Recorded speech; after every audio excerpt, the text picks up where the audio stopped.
ভাই 250 গ্রাম একটু মাংস দেবেন, আমার আম্মু অসুস্থ তো, খেতে চাইছিল ভাই, যদি আপনি এটা দিতেন। কথা বললেন ভাই আপনি?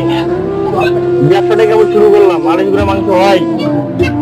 কেজি 800 টাকা, 250 গ্রাম আপনার মাংস কি দেবো?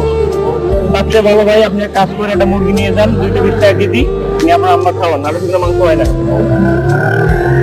250 গ্রাম মাংস আমি কিভাবে দেবো আপনার বলেন? 800 টাকা কেজি। দূর ফকিন্নি কোথাকার, 250 গ্রাম মাংস হয়? জানি ওদিক জানি 250 গ্রাম মাংস চাই চাই দেখাই। ভাই, আমি এতক্ষণ বাইরে দাঁড়ায় দাঁড়ায় দেখলাম যে আপনি লোকের সাথে কিভাবে ব্যবহার করলেন। মানুষ মানুষের সাথে কি এভাবে ব্যবহার করে? ভাই 250 গ্রাম মাংস দেওয়া যায়? উনি তো বলছে 250 গ্রাম মাংস। 250 গ্রাম কেন? তার মা অসুস্থ, আপনি দিতেই পারতেন। বলেন, উনি আসলে আপনি তাকে, ঠিক আছে ভাই।